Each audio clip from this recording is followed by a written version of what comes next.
Rehanne, thank you so much for inviting us on your walk. For our listeners' benefit, I feel like we need to start with an introduction to the four-legged friends that are joining us. Okay. Well, we've got Alfie, who's a Cocker Spaniel. He's 14 years old, and if he were a person, he'd be sitting with a pipe and slippers, basically. That's his general character and attitude. We've got Luna, who's a chocolate sprudel, and she's 8, very sensitive, very friendly, little bit bossy and keeps the younger one in check, which is Poppy, and she's a sprudel as well. She's coming up to 2, and she's absolutely full of beans. These walks are largely aimed at her, basically. But yeah, she's very cute, and she loves Alfie for his cuddles, and she needs Luna for the playtime, basically. So that's generally how the dynamic works. And Alfie and Poppy are both rescue dogs as well. Love that. Well, this idea was born out of, actually, partly probably because of you and the couple of chats we've had, not just over the last couple of weeks, actually, but I think the last couple of years. And it's often with myself and Emma Sanders, who's joining us on from the BBC, around mental health, what's being done, what more needs to be done. And I guess for you as a manager in a high-performance environment, how you manage yours, look after yourself. And I feel like walking the dogs is probably a nice part of that where you get to switch off, right? Yeah, I mean, I think obviously if anybody ever gets pets, the requirement is, as a minimum, you're walking them regularly. You have to do that, don't you? So it almost forces you to go out initially if it's not something you normally create space and time for. But obviously, when you're in that, it's great because it makes you take time away to just go out and walk, obviously, but see what they're like and see them enjoying themselves. And it definitely provides, like, I'd say, a sense of sanity for sure, watching them and the things that they get engaged in. Poppy's running around all over the place now looking for any kind of moving object, so it keeps you entertained for sure. But I think it's important that you set that time aside because it's not something that people are very good at in the job. Recently, in a group of 24 managers across the men's and women's game, they were asked, in order to optimise performance of your team, are you able to keep your own mental and physical health in the right space, or is it compromised? And there was a resounding, no, we can't do that. We can't do 2 things at the same time. Mental health and well-being, just across the board, physical well-being as well, often is something that's really difficult to achieve alongside the job, which obviously is a massive red flag for everybody really that's in the game. Rehanne, you've obviously spoken to us really candidly and honestly before, and it's something that I know a lot of people always say is a really brave thing to do. But do you think there needs to be more conversation around mental health and supporting mental health, specifically for WSL managers?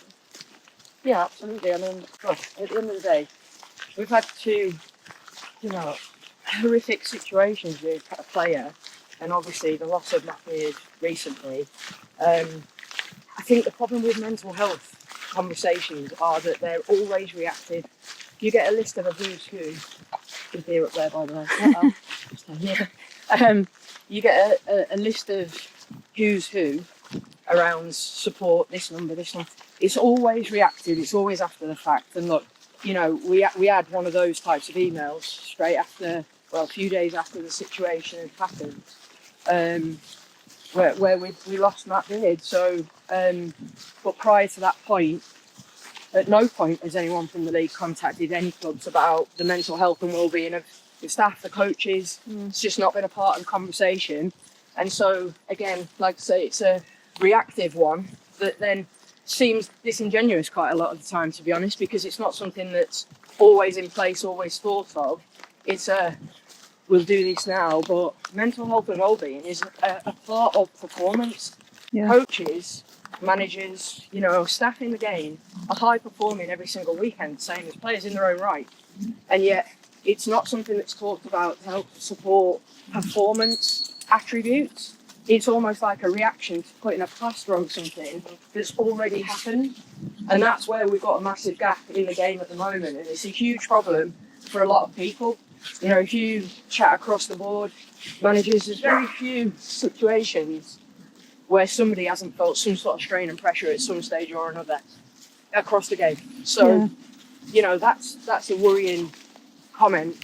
And most of the time managers will talk to managers and things like that. But outwardly, where you go for that is quite difficult. Yeah. And there's only really one place to go, and that's the LMA, because they're the only independent entity that will support and recognise the stresses and strains that managers have, basically. Yeah, and I'm sure Rachel will come on to talk a little bit more about that support and the lack of it in a lot of instances. But I just want to ask if you're able to share with us and with the listeners, you know, your own personal journey with mental health and well-being, and throughout your WSL managerial career in particular. Well, I think the first thing to say is it's important people understand the landscape and why we're talking about this being a challenge in the WSL. The financial situation for managers and coaches is absolutely nothing like what it is on the men's game. So everybody that's in these jobs has bills to pay and isn't in a position where they get millions on a payout and doesn't need to worry about the next job. Everybody's looking for like the next opportunity because they can't be out of work for very long. That's the reality of the situation. So you're not just dealing with performance aspects where you're obviously in the public eye. It's pretty short term because of the way that contracts are set up, the way that the game's changing. Obviously there's pressure on every game. You're in the media every weekend. There's scrutiny on everything that you're doing with no understanding of what goes on behind the scenes. Alfie? No understanding of what goes on behind the scenes and what your personal circumstances within the club, the resource, the support, the staff, the players, all the rest of it. People don't know any of those bits because it's never something you talk about publicly. So obviously in those settings, when you know that those situations are presenting themselves, it's a lot of pressure for managers in the game to be able to kind of deal with, knowing that you can't afford to be out of work for any period of time. Just keeping an eye on the dogs. They are getting distracted by the deer, we can see. I'm getting distracted by the deer. It's a beautiful park. So and I think the other part of that is within clubs as well. Again, it's what does that support look like for those managers? Because dependent on what it's looked like when you've walked in terms of the staff support, and invariably, a lot of the clubs don't necessarily have really strong senior staff because of the way that the resources split out. So, you know, if you've got a lot of junior staff within each club, again, there's a lot more support required by the manager and other senior members of staff to be able to support those people, because of essentially, you know, what you're paying people is not necessarily always going to match up what the expectation is on the demands of the game as well. Does that make sense? So obviously, all of that leads to one person, you know, ultimately. And if there's not those extra bits of support above that person, because there's always decisions to make on whether you stay or you go and results, but results are always a factor of a product that's been made. It's never just any one thing in a weekend. It's a product of the wider piece that happens all the time. So you don't get results if you don't have the structure, if you don't have the background staff, if you don't have the support from the football club, you don't have the resource. You don't get results. That's just a fact. And even if you were to get some results, it wouldn't be sustainable. That's just the general nature of it. So obviously, throughout my career, there's definitely been highs, there's definitely been lows. I think it's tough for any manager when you get sacked. And I've spoke to several people about this when it's happened to them, reached out to them because I know what that feels like. And it definitely makes you question your own identity, your own strengths, you know, and it can be a confidence knock as well. And you worry about the financial implications, your family, the support. You're moving people all over the country to do your job, you know, which is often in most people's case. Your partners are changing jobs as well to try and support what you're doing. It's a massive commitment that people don't really talk about very often. So I think those spells when those bits happen, I think are tough to kind of think that you're going to be going back into a job. I think human nature you lose trust in certain situations, especially if you've had conversations where the resource and support hasn't been there, it still hasn't happened, but you still go anyway. You know, those bits are quite tough to take, I think, at times. And definitely that was hard for me when I left Tottenham, because of the amount I personally invested into that and lived away from my partner for 2.5 years to be able to do that. I think those bits, when you look back on them, you think to yourself, I'm not sure why I did that, because actually, in terms of the impact that it can potentially have on you personally, you know, without that extra person, you're on your own a lot, and it is a pretty lonely place, and you have to be on the front of everything, you know, like positive with your staff all the time, and you know, because you're driving the bus basically. So if you turn up to work, your shoulders down, your head down because things are tough, that has a massive impact on everybody else in the building. So you can't afford to do it. But that doesn't mean to say that that's not how you're feeling. You know what I mean? So there's loads of different parts to it, but those would be the main things I'd say. Obviously, like we know, talking about mental health in the wider society is still a bit of a stigma. It's improving. But within sport, I think there's an added element of thinking that those who are involved in a high performance environment are better equipped somehow to deal with their mental health, or there's less kind of maybe thought put into that. You just see the athlete, the manager, the job, if you like, at the forefront. Do you think perhaps sometimes we forget the human at the end of that? Yeah, I do. Yeah. I mean, I think, you know, if you were to talk about schools, you talk about kids in schools, would you ever not talk about the teachers? Yeah. You wouldn't, would you? You know, teachers are there to support and develop and take on a lot of different stresses and strains of the people that are in front of them to try and help them to become better. You know, for us as coaches, it's the same really. We're trying to obviously develop people, develop players, get results all at the same time. And obviously that's something that we all signed up to. So we all want to do that. I've said before, there's very few coaches that aren't really high on empathy and levels of caring, because you have to be in this job, if that makes sense. So obviously that's a crucial part of what we want to try and do collectively. It's a pretty common trend in managers. But I think with that, you know, you have to appreciate that without coaches, there's no teams. And we don't talk about coaches in anywhere near the same capacity as what we do about players. I mean, I think another example of that is around the report that went to the government. And look, it's a long old report, but if you actually look up the word coaches within it, it references things that people have done in the past, coaches, it references giving them the support in the context of making it world-class standards. But there's page after page after page associated with developing the game for players, for fans, for the engagement piece, but no structure around how do you actually support and develop the coaches in that setting, because they're the ones that are on the front of it all the time. And I guess you said it there, you know, you're driving the bus ultimately. You've got X amount of players that you lead, and mental health is a part of their journey as well. So Yep. It's also another factor that kind of feeds into you, right? So you're juggling all of that. And then you think, what about yours? What about, you know, who do you lean on, I suppose? Yeah, I mean, like I said before, I think the only independent place that you can go where, you know, there's a trust and there's a continuous support mechanism in place is the League Managers Association. I think the biggest challenge is, you know, we invest, and obviously, you know, that's like our version of like PFA players, and their job is to absolutely stay in support of players, which is great that they have that.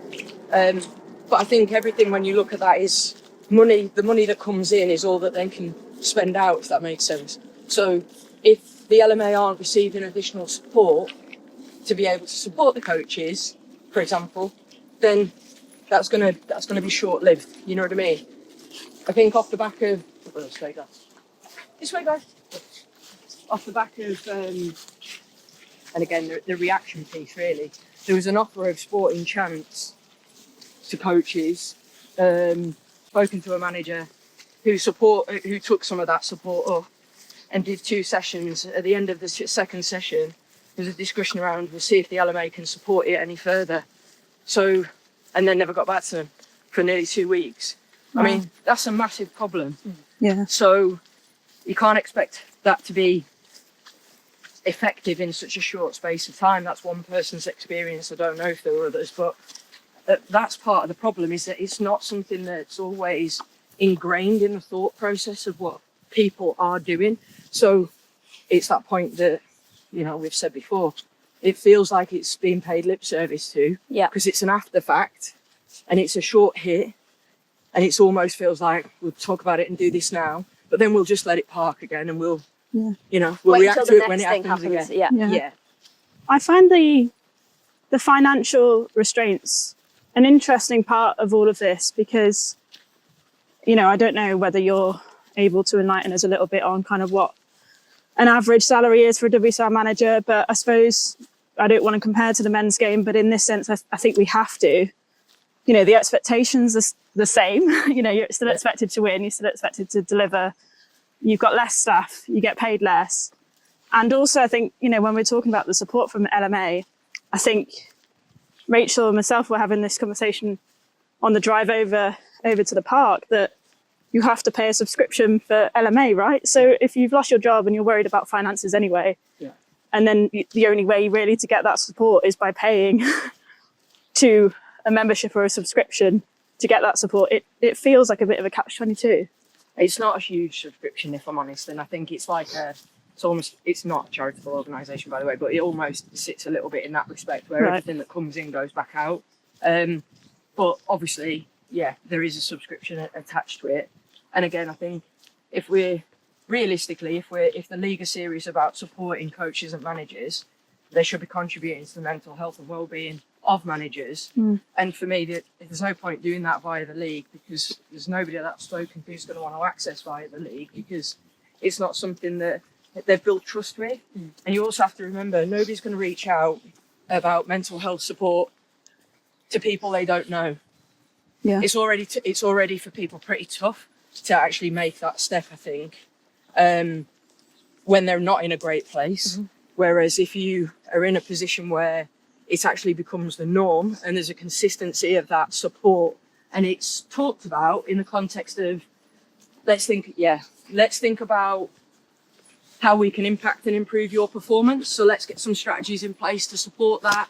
And it becomes something that's part of your week or month or whatever, that you have that support available to you. Then obviously off the back of that, it's normal, as opposed to we're reacting to it because you've got a problem that's built up or whatever it is. That's the bit that I think is where we're not doing it right. We're reacting to it all the time when people are already not in a great place, versus having stuff in place that's normal, that we talk about, and that people get that regular support. And obviously at the moment, the actual support for managers is, sorry, just keeping the dogs close. It is there for when, there's a referral, basically. And that's obviously, you're at a different stage if there's a referral, to actually being proactive about, getting a plan in place that helps you. I mean, there's been a course that's supporting mental health and well-being by the LMA, like a short course. This way. To try and just open people's eyes a little bit, and doing another fact-finding exercise with a specialist that's really keen to support and help the LMA to develop extra things for coaches, through understanding the types of strains and stresses that managers have. So there's going to be some recommendations that come out of that, which is obviously positive. It's been done via players, but obviously it's also, looking at coaches. That's the first time I've been a part of that kind of discussion, and that's only recent. It's interesting, because the question I've had in my head this whole way while we've been walking is, who asks you how you are? Well, it varies. And look, I mean, I think, we all individually have got our family for support and things like that. And I think, there's obviously those people that are close to you, but I think it's difficult because not many people understand it if they're not in it. So obviously, the game's a little bit different with how fast it's grown up, but it hasn't kept up in lots of different ways. And so I've said it before, the volume of jobs that you're supposed to do within a role, and look, there's been organisations that have recommended you must have this position, you must have this position, you must have this position. But none of those positions have ever really been around the manager and the support for the manager. So I've said it before, there's been clubs definitely that I've been at and other people where they've been the head of recruitment, they've been the version of the technical director, and they've been the manager. Those are three massive jobs that in their own right should be done independently, And then those people support managers because they're taking some of the weight off of what the time is across the course of the year. Obviously spike for certain things, even when you're in game mode, So like a transfer window in January is it's challenging because it's mid-season, but you're still actioning that the whole time. I think sometimes there'll be an individual in a club that, wants to check in, but I think it's also important to say that, unfortunately, in the conversations that you have, I know that when people have asked for support and been open, it's been used against them, and they've ended up not being in their jobs. Because they see that as a sign of weakness? Yeah. Wow. Yeah. So these are the types of conversations that go on. Everybody's really wary about, actually being open in key moments. Do you know what I mean? Yeah. We touched on the support of family, but I guess it's the importance of both, right? Sometimes you need that support from someone who gets it, who's in and around it, but also sometimes you need the support of someone who is so removed from it that it kind of provides that different perspective, right? And I guess it's the importance of that balance, and maybe not everyone gets that balance. Yeah, no, and look, I mean, it depends on the individual, obviously, but I think, certainly there's been conversations that I've not wanted to have with family. They know that because it makes them worry. And obviously that's then a problem in itself because we're kind of expanding the stress throughout other people within your family, and then they worry about it more. So actually, you're just creating a broader problem in some respect by talking about certain things with family. Like, you worry about the impact it has on them. Does that make sense? Yeah. It was something Molly Bartlett said actually when I was speaking to her a couple of weeks ago about, being able to manage your mental health or being supported for it is another weapon as a player, as a manager. Like, if you're being supported in that area of your life, it's another strength, and it's not often seen as an element of a person, a player, a manager. Is that fair? Yeah, no, I totally agree with Molly.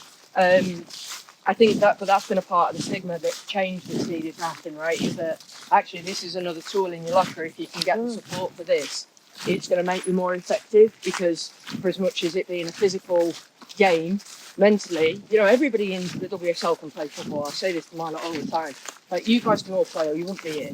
But the difference is the decisions that you make, the ability to perform consistently every weekend, the support you need to be able to do that. And so actually, to work on the physical piece, we should be doing the support around the mental aspect to aid performance. That's the bit that's got to happen, is for it to be aiding performance and it to be perceived as that, as opposed to the point I was making earlier. It's still looked at as if there's a reaction, if there's an issue, as opposed to let's make it part of our every week. Yeah. And obviously psychologists in football clubs is a huge part of that, because for as much as you have to, as a manager, you dip into that, obviously, and you're trying to create a culture where everybody's understanding of what the support is and that they'll come and talk and all the rest of it. But you know what? We've not got that right in the past.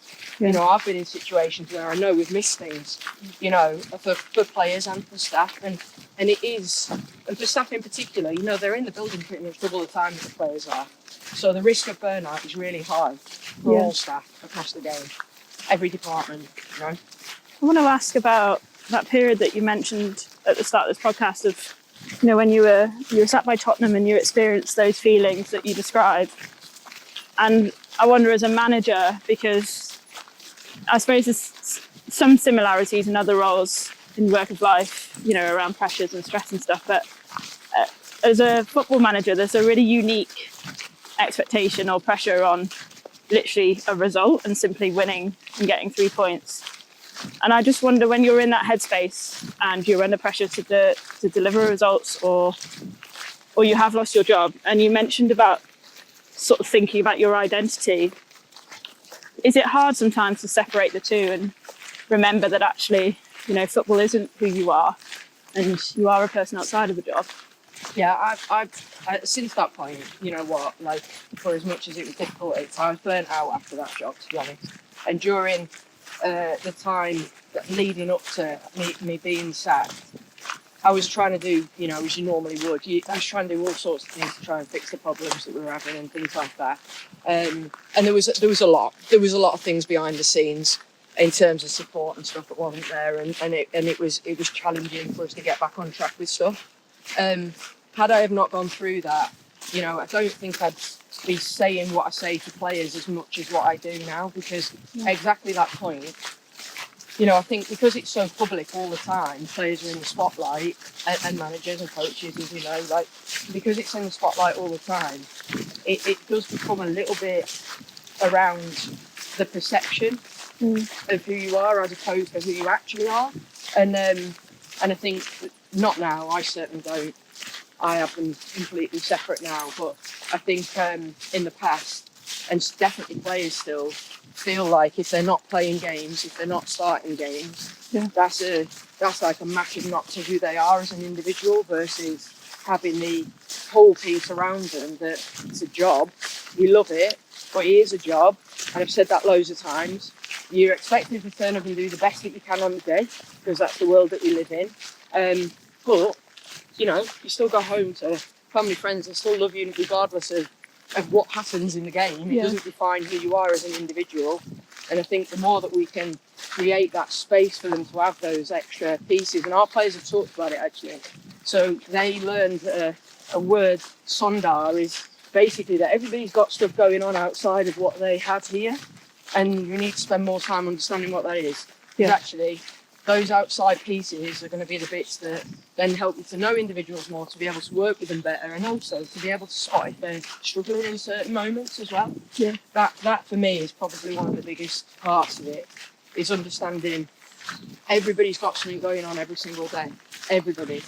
And you have to do more than go, you all right? Yeah, I'm all right. That's typical. Yeah. That's the general response. You have to be able to compare yourself to go, are you all right though? Yeah. And recognise when they're not, and try and dig a little bit more into, you can see if they're a little bit different, if the body language has changed, or behaviours, or they look down or whatever. Don't accept I'm all right. And most people will pass that off. And I guess know what to offer if the answer is no, I'm not okay. Absolutely, yeah. And look, I think a lot of us have got all of the systems in place to be able to offer it, but again, it comes down to trust as to whether players will use it, and whether staff will use it or not. And so that's why, for me, stuff internally is quite difficult, because there's a risk element, whether we like it or not, whether clubs like it or not, there's a risk element to actually being honest with your football club when your job is to be expected to turn up and do everything to the nth degree every single day, regardless of what's going on in your life. That's the issue. You touched on it there. At the end of the day, you've got people to come home to, and it just made me think, at the end of the day, the dog still needs to be walked. Yeah. It's just like, and did you feel, from, chatting before we started, and they're off now, I think they found a bird. Look at Puppy go. Beforehand, pets have been a big part of your life anyway, but did you recognise the importance they could play in your mental health, or was it something that maybe came afterwards when you come home after a shit day and the dog's still needs to walk, and actually sometimes it's that ability to just go out and not think about the issues, right? It allows you to kind of maybe switch off a little bit. So I got my first dog from the RSPTA when I was 22, and I was in Leicester. I'd come back from the States for a job that was promised to me that didn't evolve for 4 months after I returned. And it was, at the time I had to get my dad to be a guarantor on my mortgage and all of that, because I was working part-time, a few hours a day for the community scheme at Leicester and stuff like that, until this full-time job became available. And I got Benji from the RSPCA. He was crackers. They didn't want me to have him because he was a Doberman cross with a black Labrador. He's a really big dog, he's like 40 kilos. He's 6 months old. Apparently destructive, aggressive, blah blah blah, all of this stuff. As soon as I saw him, I thought, no, he's coming. He's coming with me. And to be honest, it wasn't because I wasn't necessarily in a great place where I was like, trying to stand on my own 2 feet at that point in my life. And basically, honestly, he was the best thing for me.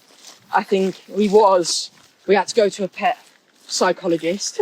We had lots of issues that we had to manage through, but within 6 months he was a completely different dog because of the time that was put into him, between us. And honestly, I think during that time frame, I would say if I'm honest, I probably needed him more than he needed me, quite frankly. But but he was brilliant. So I think that's kind of what started the process. I've always had dogs since.